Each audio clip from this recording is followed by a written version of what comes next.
Most of the home improvement shows on TV make projects seem easy. I would say almost too easy. The demo happens in just one weekend, and amazingly, the budget always seems to fit the average middle-class family. The results end up looking like a magazine, but none of that is real. And my guest today spent years helping to create that illusion until she finally decided that she was done with it. Kayleen McCabe is a contractor, a TV host, and trades advocate who went from 911 dispatcher to production assistant on Trading Spaces, and then went on to being the host of Rescue Renovation on the DIY network for over 100 episodes. She's here to show consumers the truth that TV rarely shows them. I'm Angi Hicks, co-founder of Angi, and this is Own It, the show where we talk about what it takes to own your home without it owning you. In today's episode, we'll talk about what you can tackle yourself, what you should do before you touch anything pretty, and why your toilet needs more attention. Here's my conversation with Kayleen McCabe. Kayleen, it's great to have you here. I am excited about this conversation, especially since Nate told me that you love toilets. And little does one know that back in the early days of Angie's List, when we had a magazine, our November issue was dedicated to toilets. So be still my heart, H2O. We are kindred spirits here in this process, so we will talk toilets. I love it, and I'm so excited to be here. And yeah, toilets are oddly a strange passion. I should have been a plumber. Little did I know. So let's go back and talk a little bit about your beginning. So you grew up as with a welder as a dad, but no one told you this could be a career. So tell me a little bit about the times then and how you figured this out, that this could be a path for you.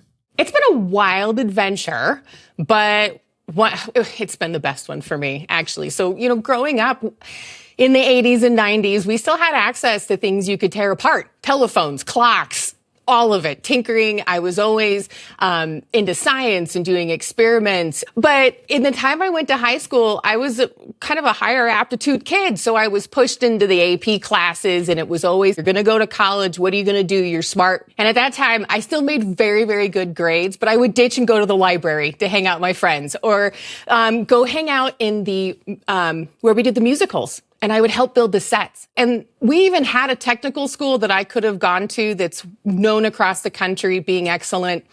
But because there was such a push for college, it was never encouraged. It was never even talked about. I think you bring up a really good point. I think there was a period of time, I feel like we're, kind of phasing away from it, that, it was college or nothing type thing. I'm hopeful we're starting to turn that tide. We are actually, because schools were graded on how many attendees they had for college, which also based a lot of funding on that. And now we're starting to see districts decouple that funding and give as much weighted credits to career and technical education, like platforms or opportunities. And I feel like every student should be in a CTE class at some point, because you're learning communication, critical thinking, how to problem solve, all these things that we aren't teaching other places. So I'm possessed about this, Angie. It's my career, but also my true love. No, I am too. And, one of the things that we can do to help, fix this trade labor shortage is really to change the narrative and help people gain exposure to the trades. So tell me your story about getting in the trades. So, went to college shortly, jumped out. I had the chance to become a 911 dispatcher, did that for a number of years. But at that time, we never talked about PTSD for first responders. And so I needed a break, and I had the opportunity to become a production assistant on Trading Spaces, which that was a big hit back in the early 2000s, where supposedly neighbors liked each other, and then we would do things to their house and catch it on camera. That's where I learned that, oh my gosh, I need to be in this craft. There was something so joyous about working with my hands, where before my alarm would go off in the morning and you'd hit snooze and it's like, oh, I got to go to work. I was getting out of bed and I couldn't wait to get to work. I was sad to leave at the end of the day. And I was lucky enough to be partnered with mentors who encouraged me, and worked my way up through TV shows, worked on a bunch of different ones, all behind the scenes, and loved it. But the grind of working on TV is really hard. A lot of folks don't understand that you shoot in cycles. And so when you're off, you still need to have jobs. So I eventually moved back to Colorado, where I'm from, and started a little, doing construction work.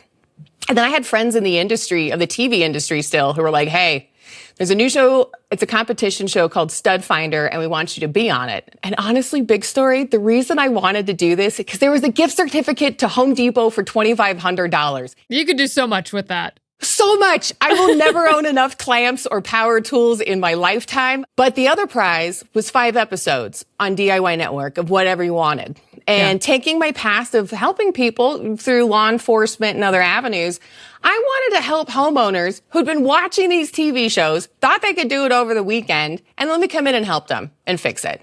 Right. And so my show, Rescue Renovation, went from 5 to 100 episodes. We did it for 5 years, and that was a gift beyond all belief. I challenged the network to put me in the most challenging spaces because I knew I had a cushion. I had a whole network behind me. They weren't going to let me fail, and I wanted to learn. But with that, then I realized kind of into season 5, how much we were lying to the viewers still.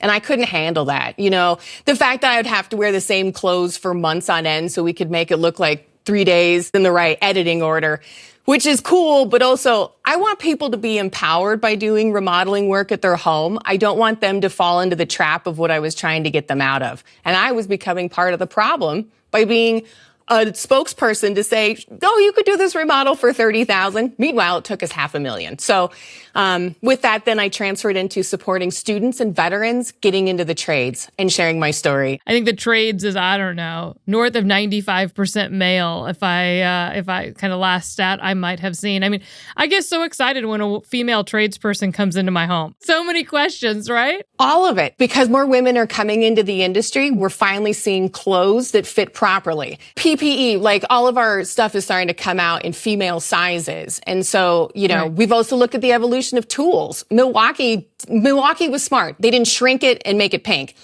They just realized people have small hands and they started to make their tools ergonomic. And so now we have ergonomic tools, so it's keeping me safer. And so I think that just having more people who want the best for us in the industry is going to change these little things. You know, this industry is hard. It's physically demanding, but I'll be honest with you. The best I've ever been treated in a work environment has been by men on job sites. And I've been loved and celebrated because also when I go into work, you're judged by your craft. And so I earn respect. I want to be listening. I want to be a good teammate. And I've been accepted by everyone, which is nice. So just some encouraging words like, yes, please come into the industry. Sometimes we say cuss words, by the way, because we're artists and we're passionate. So that's okay. It's not a bad thing. And you might get a little sweaty in the process, too. Yes. I call it my reverse French manicure when underneath is all dirty. I'm like, you can't get that in a salon. You have to earn that. Well, you know, different colors for the French manicure tip is becoming more and more popular. So you're actually a trendsetter. Thank you, Angie. I'm going to put this in my biography someday. Exactly. Let's talk a little bit about how homeowners think about what is achievable and what things are out of scope for them. I want homeowners to do stuff, and I want them to be empowered by that. So 2 sides. If you're a homeowner and you want to do a project, high five. That's awesome. Welcome. I love it. Double your budget. Off the bat, do that. I believe homeowners, everything cosmetic. So changing out your fixtures, your paint color, your baseboard, your trim. Trim can be complicated, but it can also be a lot of fun. And you'd be surprised on how much it'll enhance a room if you increase your baseboard by 2 inches. Ba-bam. Like it looks nice. I did that in a house once, and you are exactly right. A baseboard can make a huge difference. Huge. Yes. So do those things. Now, when it starts to get into more complicated stuff and you're starting to use demolition tools, here's a quick tip for homeowners too. If you do any demo or mess around in places, wearing a mask is always wise. I'm big about proper PPE. You know, now when I work around the house, I do wear my steel-toed boots. Be safe. Eyelashes, squinting is not a replacement for safety glasses. Demolition is where it starts to get a little bit more complicated too, because you can start demo, but doing a completely good job can be challenging. Where do you stop cutting? Where do you end things? How do you terminate stuff? So when you start to feel a little uneasy, hey, maybe you have someone in your family who was a crafty or tradie. Like, ask them. And then anything that requires a permit needs to be done by a licensed professional. Licensed plumbers, licensed electricians, HVAC, your MEPs, your mechanical, electrical, plumbing. So that to me is absolutely critical. That's nothing homeowners should ever mess with. And a tip too, if you're looking at buying a house that looks like it's been done by a DIYer, look to see if permits were pulled, because people can hide a lot under a nicely done drywall. That's a good point. So where would I go to find out if permits were pulled? Your city inspector, sometimes online. Do a little bit of research though. If you walk in, it's brand new, IKEA looking cabinets, fresh coat of paint, builder's grade fixtures. Look around. Look a little bit deeper than just what you see. And that's where also hiring a qualified inspector can really pay off. That is a great point. And I think there's so much that you can see on a house online. You can see pictures, you can see videos, but that should never replace going and looking yourself. I mean, think of this, having worked on TV shows. There was a line and the camera didn't go past that line. And also, you can tell a lot from a house by its smell. If it has mold issues, if you're looking at something water related, and videos don't have smell-o-vision yet. I'm sure it'll happen someday, but not yet. Scratch and sniff, right? Yes. Houses talk to you. They do all the time. There's the joke, is your toilet running? Go catch it. But they make noises and communicate with you often, and smell is one of them. So for a homeowner who's been in their house a few years and never really looked under the hood, where do they start? Attic. Crawl space, basement. I don't want to go to the attic and the crawl space. Those are, hot and buggy, right? Yeah, but it's your house, and congratulations. Now you have something that sometimes requires hard things. Being up in your attic, you don't have to be up there long. If you go up in the winter, sometimes you can see you have ventilation problems. You'll see frost on the OSB. In the summertime, make sure your attic fans are running. That's a little simple maintenance. And then the basement crawl space, check for any sort of water damage. That's usually water goes downhill. So see if you find anything there. Look around. I've been in this house. We've had it since '83. So I am definitely nose blind to some of the issues. I make a list of I should check up on this. That'll also help you determine critical issues. I always go maintenance first before making things pretty. Yeah, I know it's hard. And I encourage people to go around their house and look at it like they're getting ready to buy it. If you have cabinetry under a sink, it's pay attention when you go to put the towels away under the sink. Do you have any leaks down there? Because, you want to make sure you're catching these little things before they become a big thing. Absolutely. Yeah. Look at your windows. And if you want to go in further depth, a inexpensive, thermal imaging camera. You can get them at a big box store.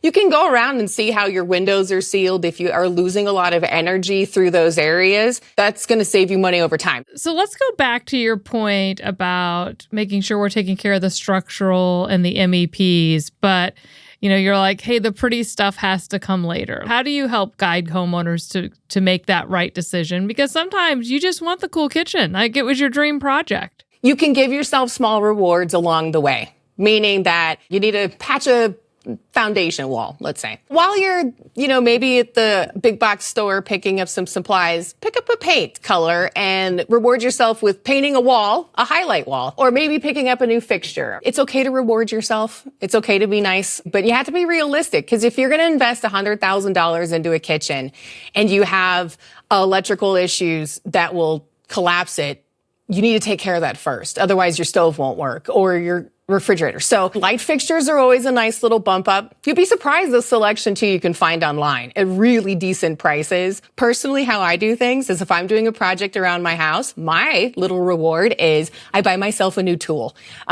Sometimes it's a clamp, sometimes it's a saw blade. So that's how I reward myself, because being a homeowner is like being the meanest boss you've ever had. And sometimes the boss has to be nice to the employees.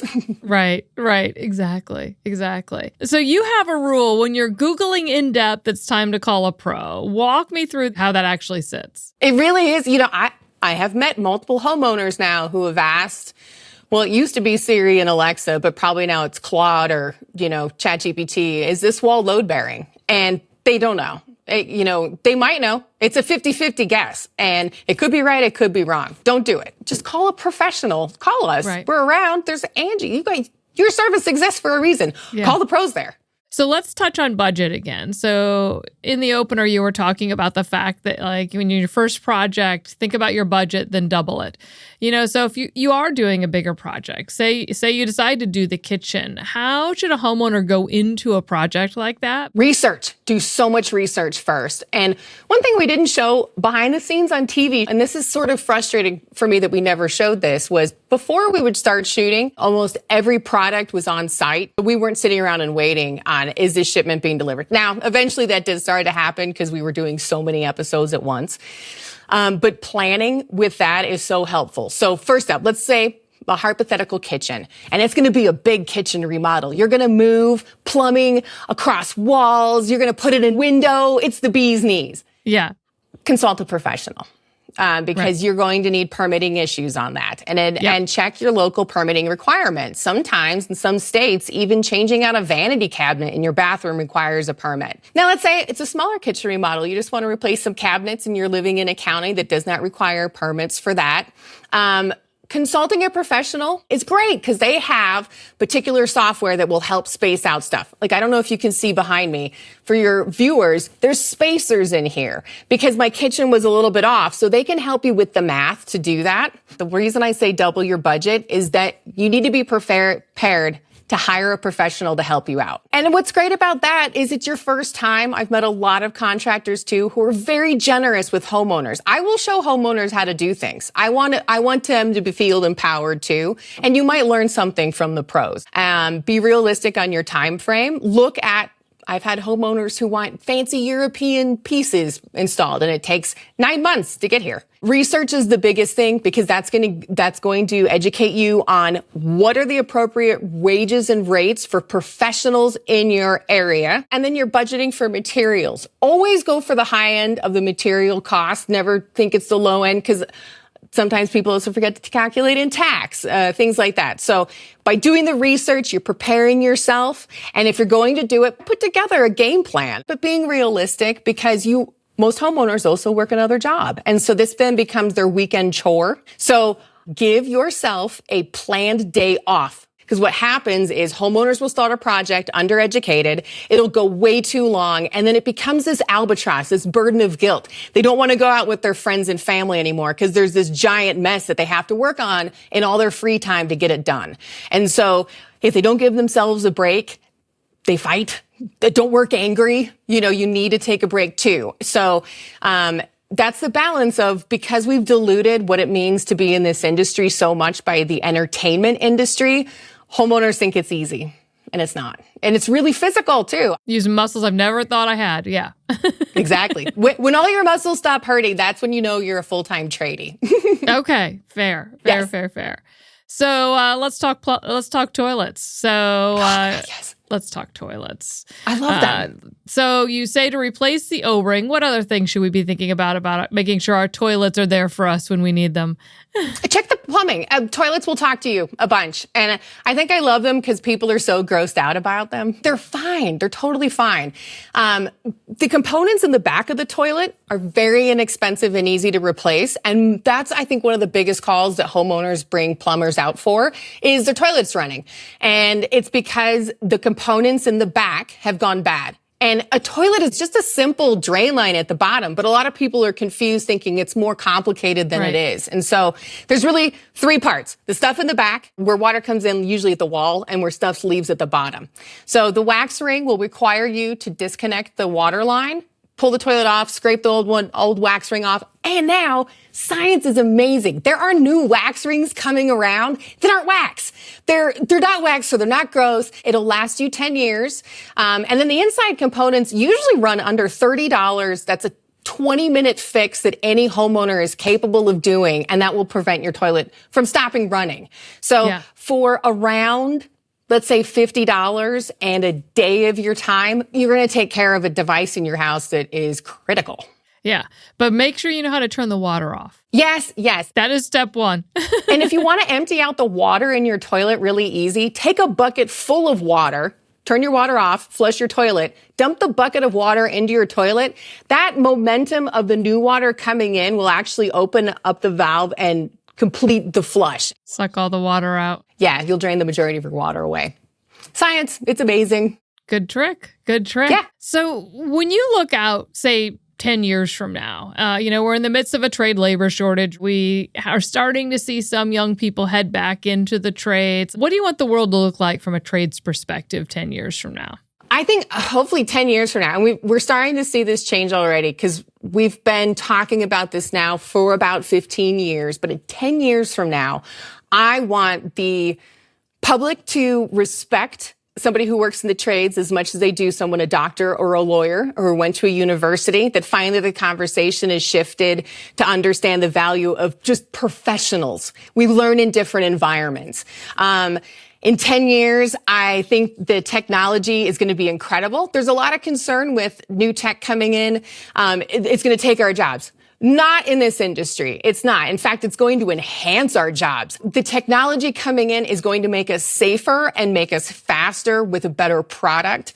And in 10 years from now, I see the industry that the people who work in the trades are going to be the big money makers. They already are now. Statistically, we're showing this. If you're working in the trades, your average salary, this is from the Department of Labor and Bureau of Labor and Statistics, that you're making $90,000 a year if you're in a STEM career, compared to a non-STEM field is around 45. So without the college debt or the educational debt, you're already making double of your counterpart. And I think in 10 years, we're going to see as much celebration and emphasis and focus on craft programs, whether that's an apprenticeship, a trade school. I cannot wait to see college signing days at high schools, and kids are signing with, blah, blah, blah tech school and Union 546. And it's going to have as much weight as it did and does with the schools.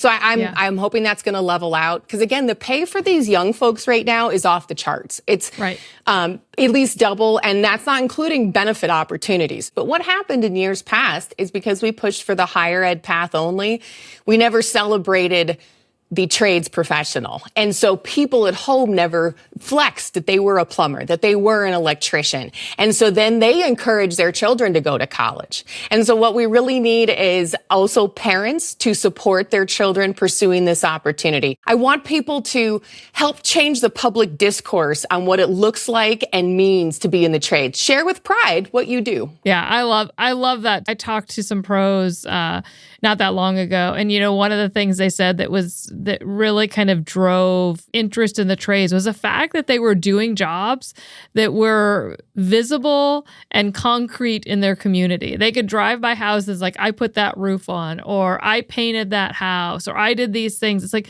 there's something to be said for leaving a lasting impression. Oh, forever. And every contractor will know that their family knows every project they've worked on because they tell them incessantly when they drive around town. So I have a challenge then also for your viewers on all the professionals. Two things. Try to visit a school and share what you do as a professional. Outside of your family and your community, share with pride what you do, so that in 10 years, we have a generation of people who want to buy your companies, who want to let you retire, who want to continue on the craft. So what do you want a homeowner to feel capable of that they don't feel capable of before this conversation? I want them to have the confidence to start something small and then pick up a power tool. Learn power tools from somebody who knows how to use them. There's some safety with it. Once you introduce power tools into the game, you can do a lot more fun stuff with your house. But I want homeowners to feel confident in doing research, which it can be hard. Like, where do you research? Are YouTube videos a good thing? Is AI a good opportunity?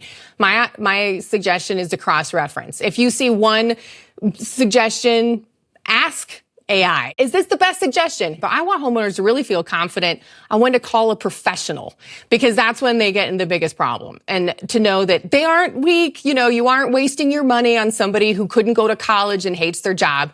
Hiring a professional is hiring somebody who loves this industry and wants to take care of your home as their own. So feel confident on when, what you can do, when to stop, and when to call a professional. Yeah, exactly. And it's so true. There's a combination of reasons that drive us to outsource things at different points in our life. And I think kind of understanding when you're kind of at your capacity is an important assessment for you to be able to make about yourself. Yes, and it takes 28 different trades to build a house from scratch. And there are certain trades that I don't like. I don't like roofing because I don't like heights. I outsource that. I do not like finishing drywall. I will outsource that. So as a homeowner, just think of it that way. There are 27 different pros to make this thing work. I can handle some of them for sure.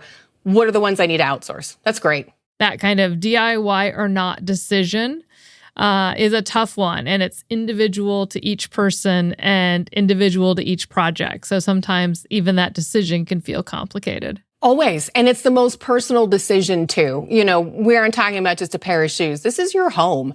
Also I'm going to have to encourage all of your DIYer and especially the parents to encourage your kids to look at opportunities in their education system to learn these things. Because one, I've now met some students who can build houses from scratch and their parents love it because then their kid comes home and helps out with the projects. Right. Like taking some of those classes and some of those trade type classes in school just to be exposed to it. It'll help you decide whether it's a career for you. And at the very least, you're going to pick up skills that'll last you a lifetime. And it'll make you a better consumer. Then you'll know like, oh, that person isn't saying the right things. I'm going to take my money to somebody who is. So yeah, it's so much more than that, but love your home. Love it. I want homeowners to be excited about showing off their space to other people. Yeah. And so because they've loved it, because they've made it their own and did their own special touch on it, I want that for folks. Right. Exactly. Here's what I'm taking away from my conversation with Kayleen. Maintenance first, pretty second. Foundation, plumbing, electrical, all of that comes before that kitchen you've been dreaming about. And if your basement's collapsing, those new countertops certainly can wait. If you have to Google or chat GPT whether a wall is load-bearing, that's your answer. Please call a pro. Anything that requires a permit or plumbing, electrical, HVAC, that is not DIY territory. Full stop. Double your budget on your first renovation every single time. Not because contractors are out to get you, but it's because you don't know what you don't know yet. And oh boy, you'll find out. Oh, and your toilet. Change your wax ring every 10 years. It's maybe $50 and 20-minute job. And the components in the tank, they can be even cheaper. This is a project that most homeowners can handle themselves, but also one that most people ignore until they can't. Kayleen says houses talk to you all the time. Sounds, smells, moisture in the corner of the basement. Your job isn't to be an expert. It's just to pay attention. I know I've said it before, but I'm going to say it again. Listen to your house. It's trying to tell you something. Big thanks to Kayleen McCabe for joining us today. And thank you for checking out our channel. If you like what you're hearing, please follow along and subscribe. We have an amazing lineup of guests coming up this summer, and we really try to provide content that's useful to all types of homeowners. So please share this video with that DIY warrior you know who they are, who just needs to hire a pro. As we've learned, your house is talking to you. Start listening. I'm Angi Hicks, and I'll see you next time.